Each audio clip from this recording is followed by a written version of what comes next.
사는 것이 힘드시죠?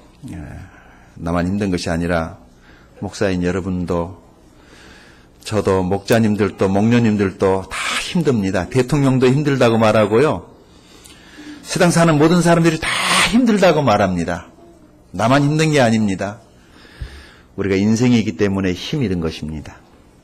내가 이 인간 만나서 힘든 것이 아니라, 그런 부모 만나서 목포에서 태어나서 힘든 것이 아니라 인생이기 때문에 힘든 것입니다.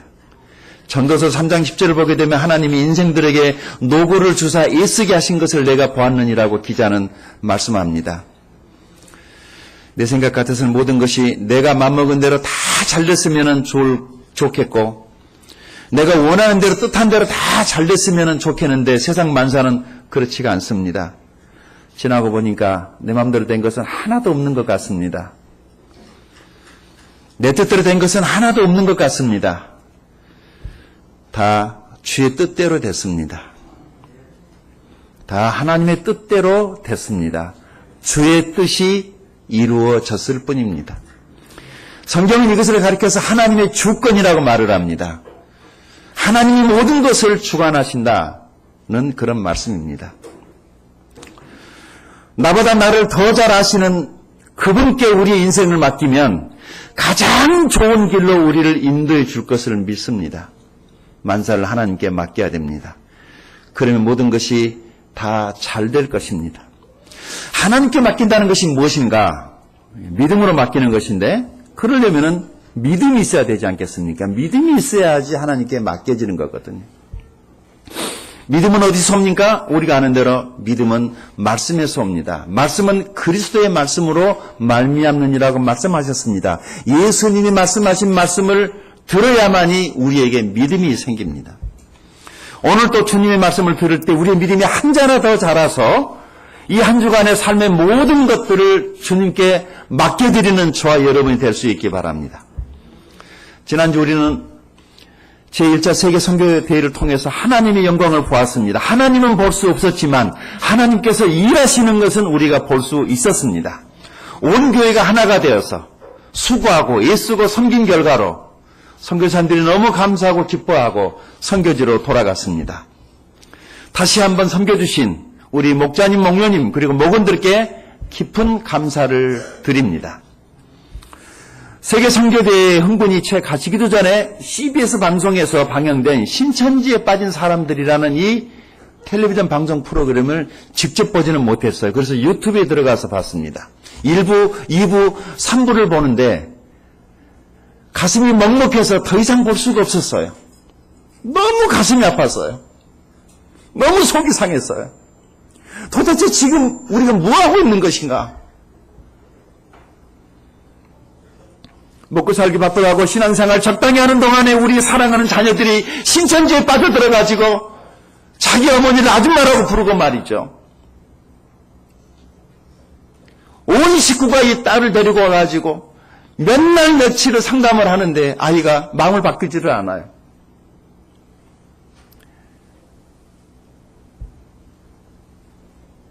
목사이기 전에 봄에 한 사람으로서 너무 부끄러웠습니다.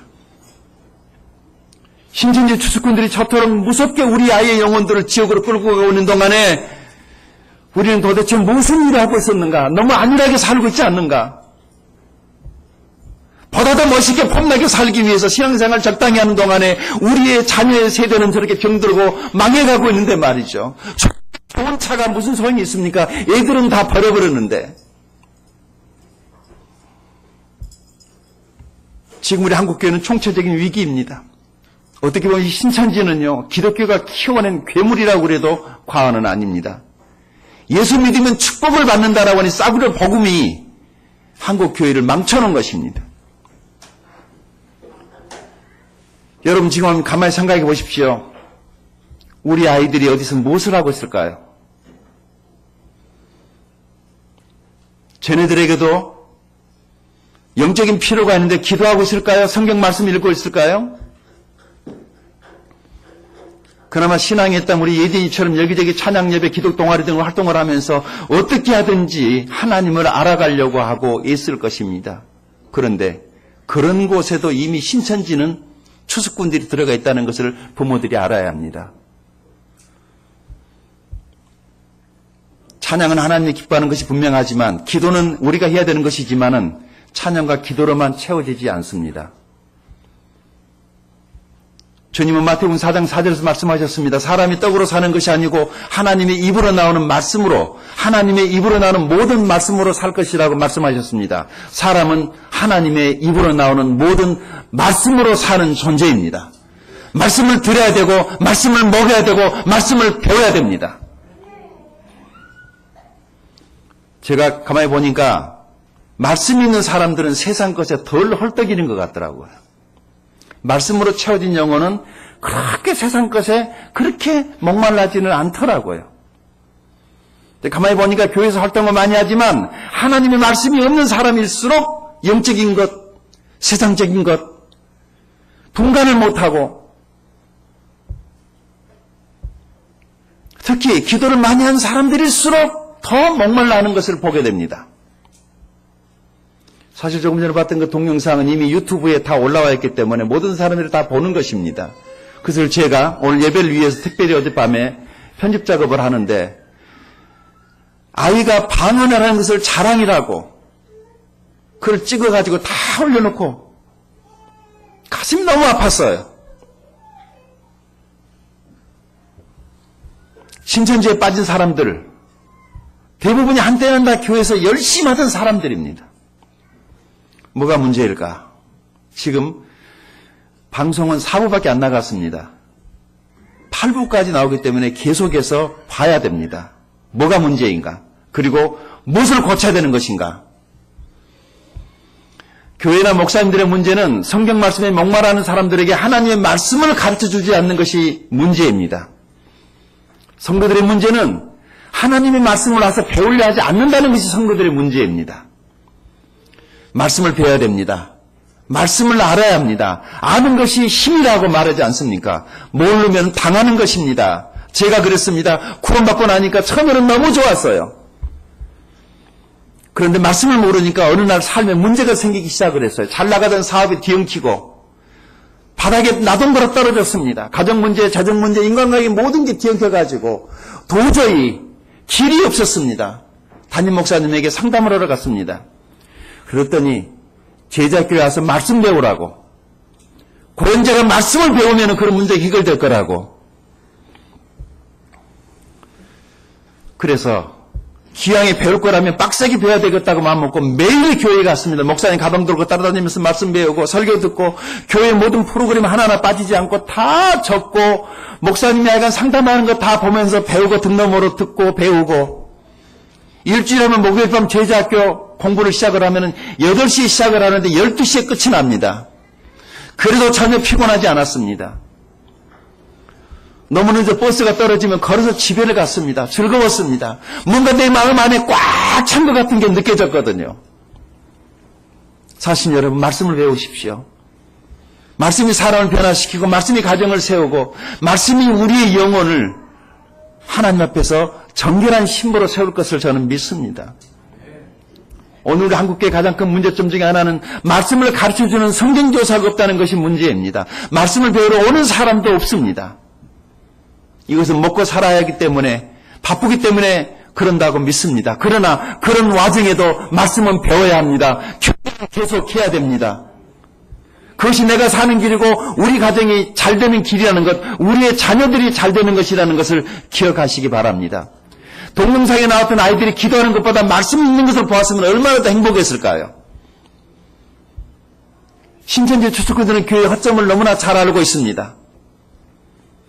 자기들이 이미 기성교회를 다녔기 때문에 교회의 허점을 너무도 잘 아는 것이죠. 자식이 대학에 들어가서 공부 열심히 하고 교회 잘 다닌 줄 알았는데 어느 날 보니까 이 딸이 신천지에 푹 빠져 있는 거예요. 아까 보셨잖아요. 상담사하고 상담을 하는데 엄마 아빠랑 26년 동안 산 시간보다 신천지에서 지낸 6개월이 훨씬 더 행복했다고. 한 아이는요, 제가 편집을 했는데 자기 엄마를 아줌마라고 부르는 거예요. 엄마가 기절해버립니다. 돈 벌어야 돼요. 그러나 우리 자식들보다도 돈이 더 귀할까요?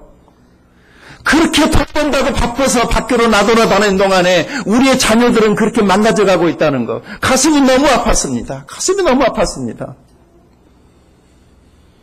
이제 우리 자식들 생각해야 될 때잖아요. 다음 세대. 우리는요, 이렇게 가는 거예요. 그러나 교회 안에 젊은이들, 학생들이 없습니다. 아이도 낳지 않고, 결혼도 늦게 하고. 호주, 영국 다 텅텅 비었어요. 교회가 노인들만 앉아있는 거예요. 그나마 우리 교회는 젊은 교회죠. 감사해요. 우리 자녀들 챙깁시다. 우리 가족들 먼저 돌아봐야 됩니다. 한 번 빠지면은요, 빠져나올 수 없는 것이 신천지예요. 아이들 내려 잠자고 온다고요? 이제는 내버려 두지 마세요. 어디 가서 못하는가 여러분들 찾아보셔야 돼요. 관찰하셔야 돼요. 추적하셔야 돼요. 친구 따라서 놀러 갔다가, 동아리 갔다가, 모임에 갔다가 다 들어가는 거예요.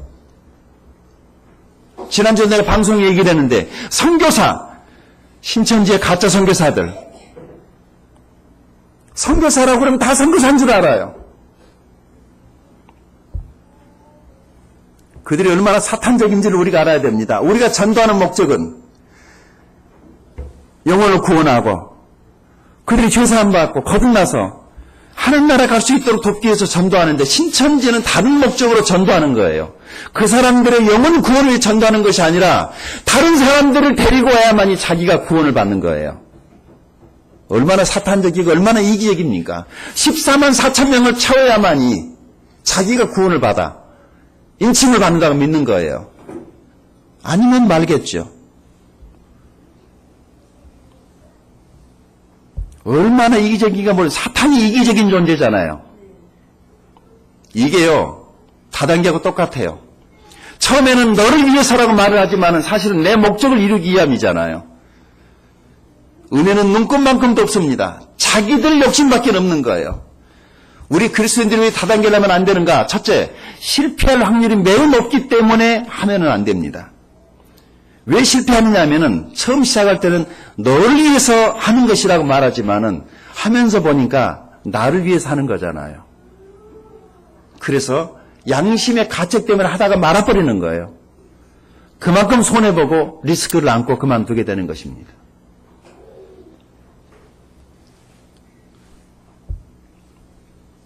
성경을 보게 되면 구원받은 그리스도인의 삶에 대해서 계속해서 신약 성경은 말씀하고 있습니다.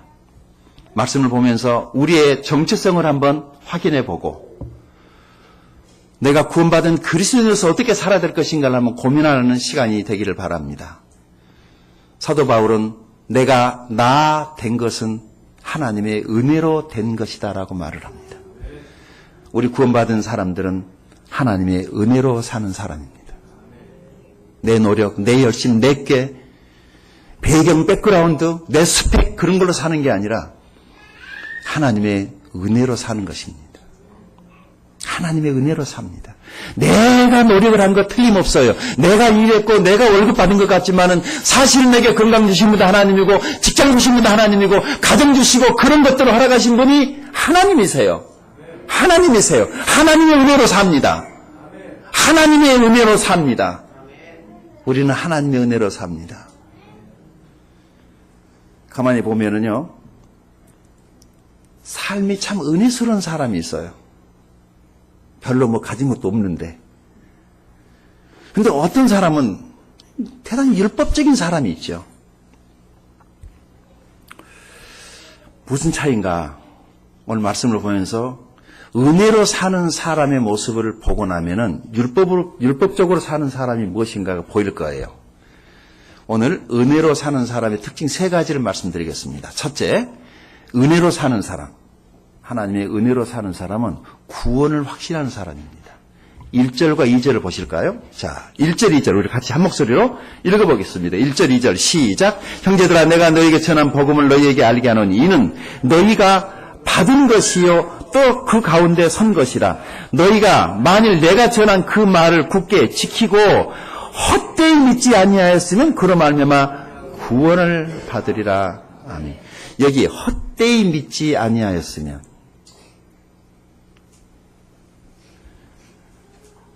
같이 앉아서 같이 말씀을 듣는데 한 사람은 은혜 받습니다. 한 사람은 말뚱말뚱 집에 놔두고 온 떡 생각 아니라 어떤 사람은 말씀을 들으면서 막 눈물이 막 쏟아지고 막 감사합니다. 아멘이 막 툭툭 튀어나오는데 한 사람은 애인 생각하고 있느니라고 아무 말씀 들어오지 않습니다.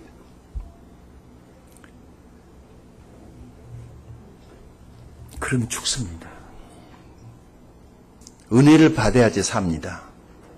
예배 때에는 적어도 폰 꺼놓고 말씀에 집중하십시오.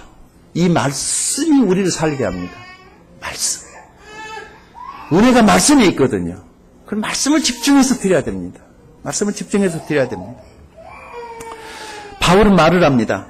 내가 여러분들에게 전한 이 복음을 여러분들이 정말 제대로 잘 듣고 제대로 믿었으면 여러분들은 다 구원을 받았을 것입니다. 라고 말을 합니다. 그런데 그 가운데는 듣긴 들었는데 자기가 헛되이 믿은 사람이 있어서 아직도 구원이 왔다 갔다 한 사람이 있었던 것 같아요. 고린도 교회 안에. 저는요, 아까 그 동영상에서 무엇이 제일 가슴이 아팠냐면은 그 여자애가 이제 7일 만에 제정신이 돌아왔어요. 상담 7일 만에. 그리고 울면서 하는 말이 내가 친구 따라서 교회를 갔는데 교회에서 이런 말을 안 해줬다는 거예요. 난 혹시 우리 교회도 그런 사람이 있을까 싶어서 오금이 저렸어요. 예수 믿으면 구원받는 거잖아요. 예수가 나 때문에 죽은 거잖아요. 그 믿으면 구원받는 거잖아요. 우리 주일학교 학생들이, 여기 계신 모든 분들이 다른 것은 몰라도 예수가 나 때문에 죽으셨다라고 하는 이 사실 하나만큼 여러분들이 믿어야 됩니다. 그거 십자가를 붙잡아야지 구원받습니다. 그거 놓쳐버리면 안 됩니다. 삶에서 잘 되고 못 되고는 우리의 노력에 달릴 수도 있어요. 그러나 중요한 것은 구원입니다. 중요한 것은 구원입니다. 모든 일들이 우리 마음에서 시작이 되거든요. 내 영혼이 평안하지를 않는데 무슨 일이 잘 되겠습니까? 요한 3서에 사랑하는 자여, 네 영혼이 잘됨 같이 네가 범사에 잘되고, 뭐가 잘되고? 네 영혼이 잘됨 같이 먼저는 내 영혼이 잘돼야지 범사가 잘된다는 거예요. 저는 여러분 영혼이 잘되기를 바랍니다.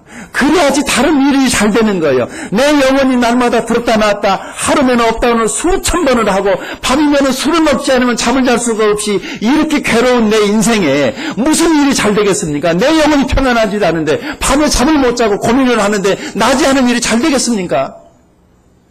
어디를 가지고 우리 영혼이 쉴 수가 있어요? 하나님께 예배하고 찬양하고 기도할 때 쉬는 거예요. 그 어디에도 쉬는 게 없어요. 자, 여기 보십시오. 복음이라고 하는 상자가 이렇게 있어요. 여러분 집에 어느 날 띵동 누구세요 나갔더니 택배 왔어요. 그래서 상자를 하나 주고 갔어요. 그래서 택배원이 두고 간 그 상자를 받았으면 그 다음에 뭐를 해야 되죠? 그런데 그것을 갖다가 산반에다가 모셔다 놔. 받긴 받은 거죠. 예. 복음을 받기는 받은 거죠. 듣긴 들은 거죠.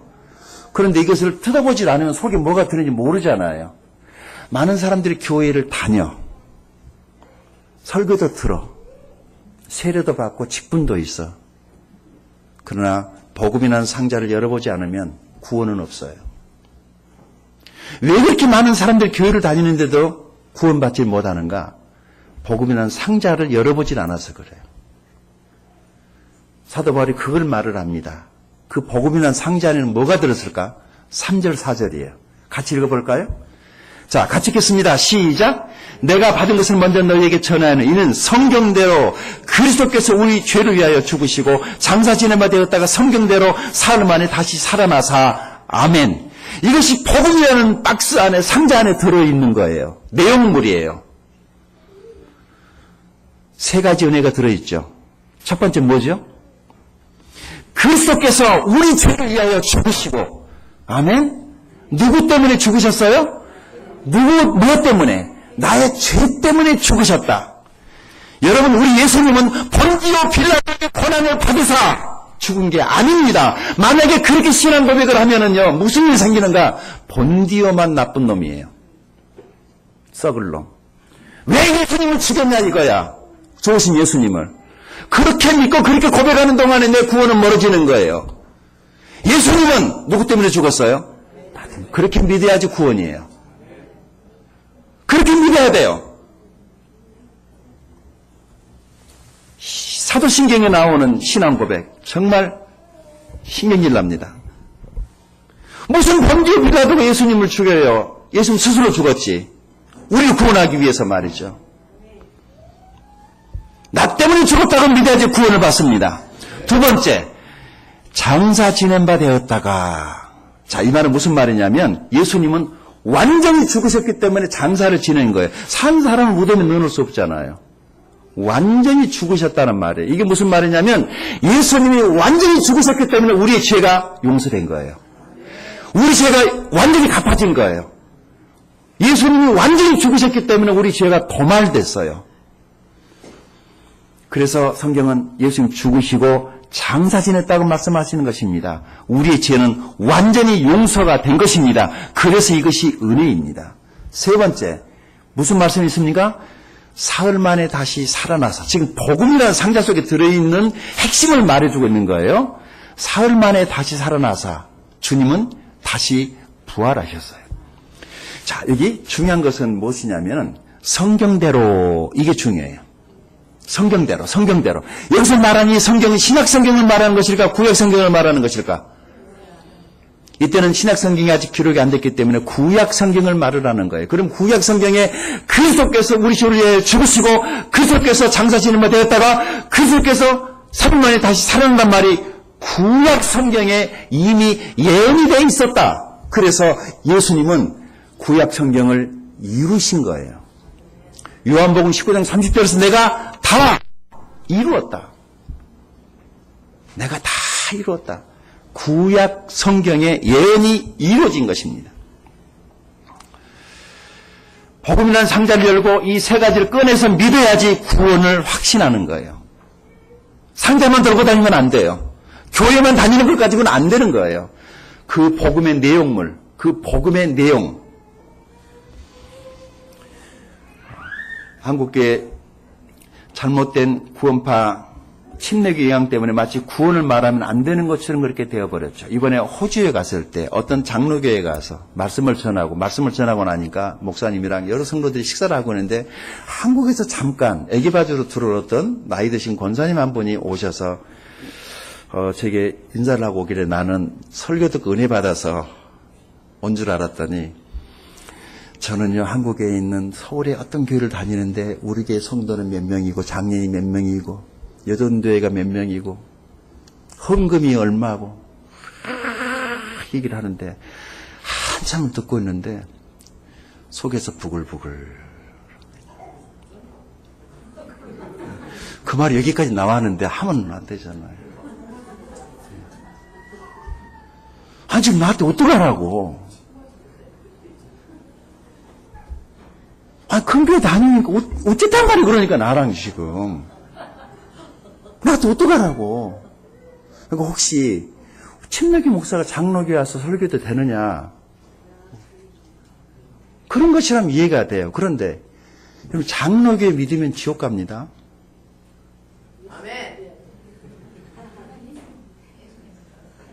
순복음교에 믿어도 지옥 가요. 감리교에 믿어도 지옥 가요. 침례교 믿어도 지옥 가요. 예수님 믿어야 됩니다. 그게 뭐가 중요해? 뭐 장로교가 뭐 중요해? 뭐 침례교 뭐 중요해? 예수가 중요하지. 근데 아직도 사람들은요 안 그래요. 그래도 사람들은 안 그래요. 보니까 그렇게 방송에 떠들어도요 몰라요. 모르더라고요. 한국에 장로교회밖에 없나? 문제는 이거예요. 이번에 잘못된 구원파 침례교회 때문에 마치 교회가 구원을 말하면 촌스럽고 구원을 말하면 안 되는 것처럼 정말 안타까운 일 아닙니까? 사단에게 속고 있는 거예요. 우리 그리스도인들도 사람들에게 오해받기 싫으니까 입 다물고 있어요. 구원 얘기를 하면은 촌스럽고 오해받을까 싶어서 입 꽉 다물고 다니더라고요. 그러는 동안에 멋있게 살면서 사람들 지옥으로 스케이팅 하는 겁니다. 나랑 날마다 같이 밥 먹고 놀던 사람들이 지옥에 떨어져 있는 것을 어느 날 하나님의 심판 앞에서 다시 보게 될 거예요. 그때 후회하지 않으려면 복음 전해야 됩니다. 교회가 진짜 할 것은 안 하고 무슨 축복이나 은사나 빙자해서 성도들이 헌금 내게 하고 직분이 계급이 되어가고 있는 이 한국계 현실은 정말 안타까워요. 나는요, 내가 내 설교 방송을 들어봐도 정말 은혜가 안 되더라고. 예수 믿으면 잘 믿으면 복 받는다는 말을 안 하니까 설교가 저는 축복이 안 돼요. 심심해. 막 복 받는다라고 그래야지 막 암이 툭툭 튀어나오고 막. 아까 막 불 받으라고 그러니까 사람들이 막 불로 그러니까 막 불 받아가지고 부들부들 떨고 막 누굴 달려다니고 뒹굴고. 정말. 구원받은 사람들은 엄밀하게 말해서 복을 받기 위해서 신앙생활하는 것이 아니라 이미 받은 은혜 때문에 신앙생활하는 겁니다. 이게 정답 아니에요? 뭘 더 바래? 구원받았으면 됐지. 오늘 하나님 저한테 그럽디다. 양심도 없냐? 내가 너 구원해 줬으면 됐지. 뭘 더 바라냐? 생각해보니까 맞더라고요. 나 같은 죄인이, 너 같은 죄인이, 네 같은 죄인이, 맞죠? 나 같은 죄인, 너 같은 죄인, 네 같은 죄인이 구원받았으면 됐지. 뭘 더 바라냐? 열심히 살아라. 우리 신앙의 목표가 하나님의 은혜 때문이어야 될 줄로 믿습니다. 잘못된 것이 목표가 되면은요, 물질이 목표가 되면 사업이 안 돼도 떠나요. 일이 안 돼도 몸이 아파도 떠나요. 그러면 안 믿는 사람보다 더 못한 사람 되잖아요. 사도 바울은 에베소 1장 3절에서 구원받은 사람은 하늘에 속한 신령한 복을 이미 받은 사람이라고 말을 합니다. 우리는 이미 복을 받은 사람들이에요. 그런데 이 복이 내 것이 되려면 이것을 흘려보내야 돼요. 예수 안 믿은 사람들에게 예수님이 구원자라는 사실을 흘려보내는 것이 우리에게는 복이 되는 겁니다. 선교사님들 이번에 보셨잖아요. 바로 그런 일하는 사람들이에요. 그들은 가난한 사람들 아니에요. 진짜 부자들이죠. 우리 아프리카 가나의 임철순 선교사님은 땅이 100만 700평인가 하여간 그래요. 나는 그게 얼마나 넓은지 아까 물어봐 이번에 도대체 그 땅이 얼마나 됩니까 그랬더니 서울 여의도의 3배나 된대요. 네.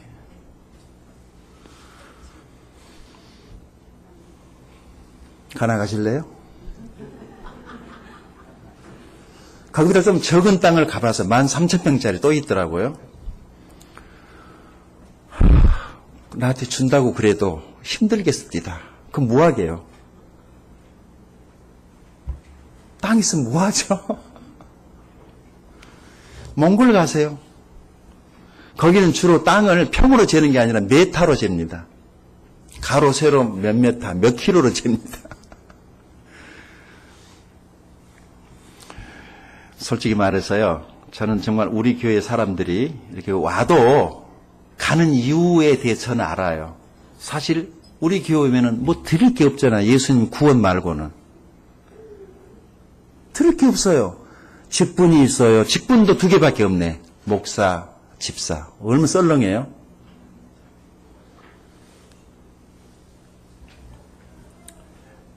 목자나 목녀는 목장에서 매주마다 밥하고 설거지나 하고 이거 뭐 머슴들이나 하는 노가다. 그래서 사람들이요. 방송 듣고 오고 교회 소문 듣고 왔다 그냥 갑디다. 대접받으러 왔다가 섬기라고 그러니까 슬금슬금 가더라고요. 뭐 말로는 선교에 목숨 걸었다, 뭐 기도에 목숨 걸었다 그러는데 목장교회 하자고 그러니까 다 어디 가고 없어요. 아마도 유학 간 것 같습니다. 나는 우리 세림 목자가 3년 동안 서울에 유학을 마치고 돌아왔는데 얼마나 은혜스러운지 모르겠어요. 비싼 학비를 냈지만은요. 얼마나 은혜스러운가 모르겠어요. 예배당 청소 다 하고 있고 기도하고. 세상에 제일 쉬운 것이 구원인데도 제일 어려운 것이 또 구원입니다. 나는 왜 사람들이 그렇게 복음을 전해도 구원을 받지 못하는가를 봤더니 첫째, 자기가 죄가 너무 많다고 생각들을 해요. 이해가 되세요? 내 죄가 너무 많아서요. 많지. 한두 개 해야지. 이걸 어떻게 한 번에 용서를 받을 수가 있겠냐는 거예요. 내 죄가 너무 많아서 한두 개라면 모르지만은 그래서 구원이 잘 안 믿어지는 거예요. 두 번째, 공로의식 때문이에요. 뭔가 좀 해야 되는데 아무것도 한 것 없이 예수만 믿으면 구원받는다 하니까 이게 좀 이상한 거야. 이단 같잖아요. 믿으면 구원이라고 그러니까. 그 잘 안 믿어. 못 믿는 거죠. 하도 속고 살아가지고. 이 세상에는 공짜가 없잖아요. 구원만 공짜예요. 모든 게 다 그 편에서 돈을 내야지 나오는데 그냥 구원을 거저준다고 그러니까 낯설은 거죠. 세 번째는요. 자기 안에 있는 도둑을 쫓아내지를 못해서 구원이 없어요. 구원은 내 안에 내 인생의 주인이신 예수님을 내 안에 모셔드리는 거거든. 그러면 예수님이 내 안에 들어오려면은 내 안에 벌써 들어와 있었던 이 도둑을 쫓아내야 돼요. 그래야지 예수님이 들어와서 내가 새로운 삶을 살게 되는데 옛날 그 도둑이 안방 차지하고 앉아있는 거예요. 애행하고. 그 도둑이 내 안에 들어와가지고 같이 살고 있어요. 이번에 히말라야에 넘어가다가 비행기 한 대가 추락했죠. 150명이 죽었어요. 왜 그러는가 아시죠? 기장이 나갔는데 부기장이 안에서 문 잠가놓고 기장 못 들어오게 하고 부기장이 비행기를 자기가 자살하면서 그 비행기 타고 있는 모든 사람들 다 데리고 죽어버린 거예요. 비행기 안에 있는 사람 스케줄을 알았어요? 몰랐어요? 몰랐어요. 왜 우리가 이렇게 힘들게 사냐면은 내 안에 나도 모르는 순간에 내 안에 누군가가 와 있어요. 도둑이. 태어날 때부터. 하도 오래 살아가지고 애인이야. 애비야. 친구야. 그래서 내 안에 이 도둑이 시킨 대로 하는 거예요. 나는 그렇게 안 하고 싶었거든. 그런데 내 안에는 도둑이 시키니까 내가 원하지 않은 그런 일을 하고 내가 또 창피스럽고 그런 거죠. 이 도둑을 쫓아내야 됩니다. 그래야지 예수님이 내 인생 안에 들어오는 거예요. 이 공로의식에 대한 이야기를 제가 좀 할게요. 에베소서 2장 8, 9절을 보면 너희가 그 은혜에 의하여 믿음으로 말미암아 구원을 얻었나니 이것이 너희에게서 난 것이 아니고 하나님의 선물이라 행위에서 난 것이 아니니 이는 누구든지 자랑하지 못하게 함이니라고 성경은 말씀합니다. 선물은 거저받는 거잖아요. 구원도 마찬가지라는 거예요. 그냥 거저 받으면 되는데 그럼 구원이에요. 근데 이걸 계산하고 따지는 거예요. 탁탁탁탁 때려보는 거예요. 계산하면 절대로 구원 못 받습니다. 엄밀하게 계산하면은요, 하나님이 더 손해죠. 계산을 안 하고 믿어야지 돼요. 하나님이 주시겠다고 그러면 얼른 받으면 되고, 용서해 주겠다 그러면은요, 눈 감고 얼른 딱 받아야 되는데, 그걸 멀뚱멀뚱 뜨고, 이게 맞냐, 틀리냐 계산하면은 안 맞는 거예요. 자기가 생각을 해도. 그러면 구원 못 받아요. 똑똑한 사람이 구원 못 받습니다. 계산하니까. 누가 구원을 받아요? 단순 무식한 사람. 계산을 잘 못하는 사람. 이런 사람이 빨리 믿어요. 빨리 받아들여요. 따지고 계산하고. 여러분 구원 받으셨습니까? 예수님을 마음에 영접하라고 그러면은요, 막 머뭇거려요. 그 전까지는 잘 듣다가. 당연하죠. 왜 그런가 하면 새로운 신을 모셔드리는데 점쟁이가 점을 보는데 점장을 받아야 된다고 그러잖아요. 새로운 신을 받아들이는데 바빡 그렇게 안 돼요. 생각해 보세요. 사형리 책자 가지고 사람들이 가서 복음을 전했어. 그래서 저 따라서 예수 영접하는 기도합시다. 그래서 예수 영접 기도만 하면 구원을 받아. 얼마나 쉬워요. 근데 그렇게 안 되잖아요. 예수 영접 기도만 해서 구원받는다면은요, 온 세상 사람들 금방 다 구원받을 거예요. 그게 아니더라고.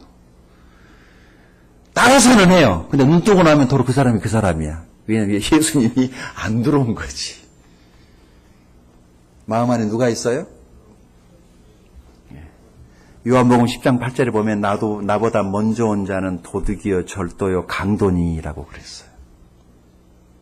예수님이 오시기 전에 먼저 들어온 내 안에 도둑님이 계세요. 안방 차지하고 있어요. 그래서 이 도둑님이 내 안에서 핸들링을 하니까 이렇게 웃기게 사는 거예요. 술 먹으라면 술 먹고 나쁜 짓 나쁜 짓 하고 거짓말하면 거짓말 시키는 대로 다 하는 거죠.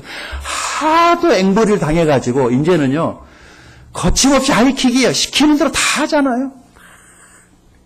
그렇게 살다가 그 안방 도둑을 쫓아내고 새로운 예수님을 모셔드리려고 그러니 갈등이 있겠어요 없겠어요? 갈등이 있는 거예요. 이 도둑이 안 나가려고 버티는 거죠. 그래서 한 사람이 예수 믿고 구원받고 회심한다는 것이 쉬운 일이 아니에요. 너무 쉽게 생각하지 마세요. 평생 걸린 사람도 있고 얼마나 그게 힘든지 몰라요. 저는요 가끔씩 우리 김용 형제님 보면은 참 은혜가 돼요. 은혜스러워요. 매주 와서 예배당에 앉아서 예배드리는 걸 보면 원래 그런 분이 아니시잖아요. 우리가 아는 바와 같이. 불과 얼마 전만 하더라도 뭐 권태 형제도 마찬가지예요. 나는 굉장히 한 10년쯤 된 줄 알았더니 불과 얼마 안 됐더라고. 그렇지만 마음 안에 들어간 도둑 쫓아내고 새 주인 모셔드렸더니 다들 밝은 모습, 새로운 모습으로 새 사람으로 살고 있지 않습니까? 오늘 이 말씀을 듣는 동안에 우리 마음 안에 주인 노릇하는 이 도둑을 예수님의 이름으로 쫓아내는 역사가 있기 바랍니다. 그래야지 구원을 확신할 수가 있는 거예요. 그래 삶이 변하고 그 도둑이 하나님이 나에게 주시기로 예비된 그 축복을 해충처럼 다 가져가는 거예요. 그 도둑을 쫓아내야 돼요. 복음이라는 상자 안에는 세 가지가 들어있었는데 그게 은혜라고 하는 거예요. 예수님이 나 위해 죽으시고 장사 지낸 바 되었다가 3일 다시 살아나서 다 은혜잖아요. 은혜. 그래서 복음이라는 상자 안에 이 은혜를 내가 보고 만진 사람이 구원을 확신하게 되는 것입니다. 그 내가 상자 얘기를 아침에 꺼내는데 갑자기 여러분 구약시대에 언약궤 아시죠? 그 언약궤 안에 뭐가 들어있죠? 깨어진 십계명 돌판이 들어있고 만나를 담았던 항아리가 들어있고 아론의 싹이난 지팡이가 들어있었죠. 그래서 이 언약궤는 하나님의 임재의 상징이었어요. 그렇죠? 어느 날 이스라엘 브레셋과 전쟁을 하게 됐는데 얘네들이 딸리니까 하나님의 언약궤를 들고 나오라고 그랬어. 그 전쟁을 하는데 언약궤를 앞에다 세우고 나갔다고. 그러면은 누가 이기게 해줄 줄 알고? 하나님이 이기게 해줄 줄 알고 언약궤를 메고 전쟁에 나가는데 어떻게 됐어요? 쳤어요. 언약궤 뺏겨버렸어요. 그리고 꽁집 받고 도망쳤거든요. 언약궤가 능력이 아니잖아요. 교회에 오래 다니고 직분이 능력 아니에요.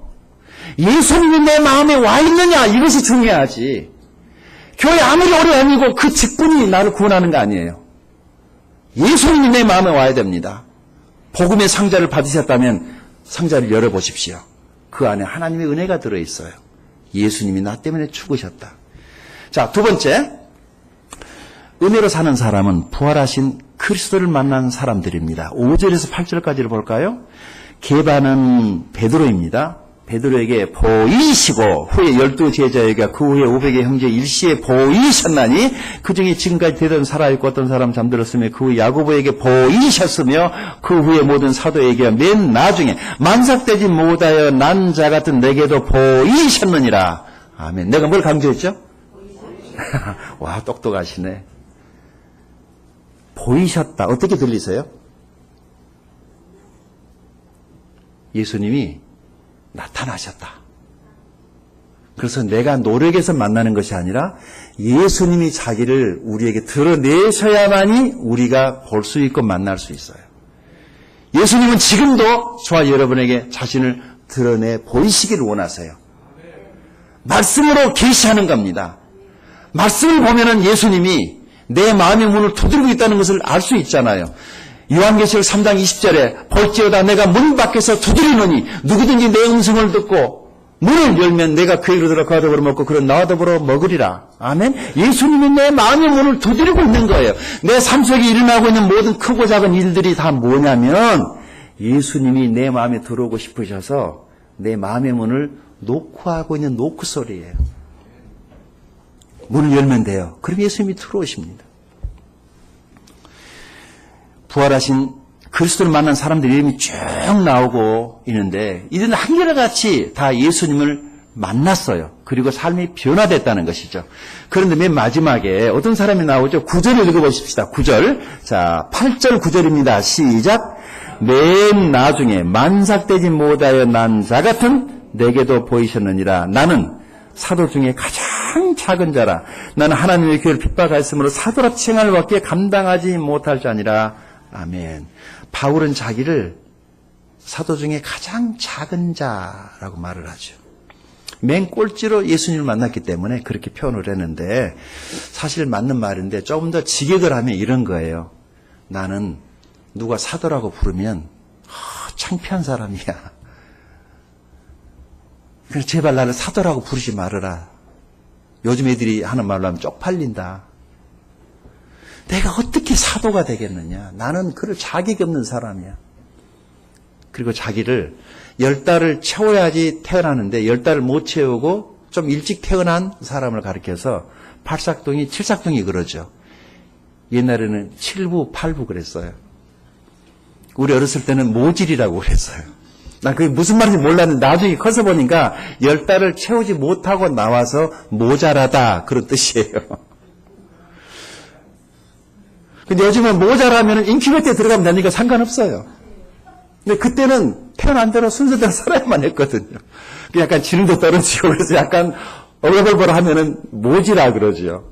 다른 말 아니에요. 약간 달을 못 채우고 나왔다. 사도 바울이 자기를 그렇게 말을 해요. 나는 정상적인 출산을 하지 못한 약간 모자란 사람인데 나 같은 사람에게도 예수님이 나타났다면 저나 여러분에게도 왜 못 나타나겠습니까? 그 얘기예요. 나같이로 교만하고 못돼 먹은 사람에게도 예수님이 찾아오셨다면 왜 여러분 같은 사람에게 예수님이 못 찾아오겠냐는 거예요. 만약에 예수님 찾아오실 때 거절하지 마시고 받아들이십시오. 마지막 세 번째. 은혜로 사는 사람은 하나님의 은혜를 자랑합니다. 10절 읽어보십시다. 시작. 그러나 내가 나 된 것은 하나님의 은혜로 된 것이니 내게 주신 그의 은혜가 헛되지 아니하여 내가 모든 사도보다 더 많이 수고했으나 내가 한 것이 아니요 오직 나와 함께 하신 하나님의 은혜로다. 아멘.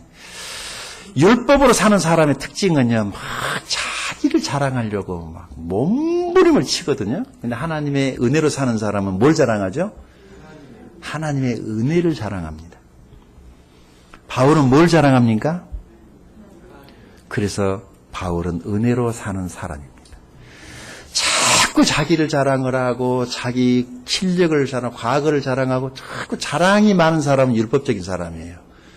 우리는 예수님이 하신 일을 자랑해야 될 줄로 믿습니다. 하나님이 나를 구원하신 일을 자랑해야 될 줄로 믿습니다. 은혜가 일을 더 많이 하게 할까요? 율법이 일을 더 많이 하게 할까요? 여기 10절을 보니까 하나님의 은혜가 훨씬 더 일을 더 많이 하게 하는 것 같아요. 율법은요, 순간적으로 하는 것 같아. 그러나 은혜가 훨씬 더 많은 일을 하게 한다는 것입니다. 말씀을 마무리합니다. 무엇인가를 자랑해야 한다면 예수님을 자랑하십시다. 그것이 하나님의 은혜로 사는 사람입니다. 내가 오늘 이만큼 하고 사는 것도 누구의 은혜? 이만큼이 어느 정도인 줄 아세요? 아니, 목사님, 저는 이렇게 사는데요. 그 은혜요. 난 작은 집에 사는데요. 그것도 은혜요. 큰 집에 사는 것? 그것도 은혜요. 내가 아니에요. 은혜예요, 은혜. 은혜. 믿습니까? 내가 이만큼 하고 사는 거 은혜예요. 내 노력이 아니에요. 하나님의 은혜였어요. 제가요, 고린도서 13장에 나오는 그 사랑이라는 단어를 은혜로 바꿔가지고 써봤는데 이것만 읽어드리고 마칠게요. 은혜는 오래 참습니다. 은혜는 온유합니다. 은혜는 시기하지 않습니다. 은혜는 자랑하지 않습니다. 은혜는 교만하지 않습니다. 은혜는 무례히 행하지 않습니다. 은혜는 자기의 유익을 구하지 않습니다. 은혜는 성내지 않습니다. 은혜는 악한 것을 생각하지 않습니다. 은혜는 불의를 기뻐하지 않습니다. 은혜는 진리와 함께 기뻐합니다. 은혜는 모든 것을 참으며 모든 것을 믿으며 모든 것을 바라며 모든 것을 견뎌냅니다. 은혜는 가정과 교회를 따뜻하게 합니다. 은혜는 사람을 아름답게 합니다. 은혜는 하나님의 선물이고 은혜는 하나님의 사랑입니다. 기도하겠습니다.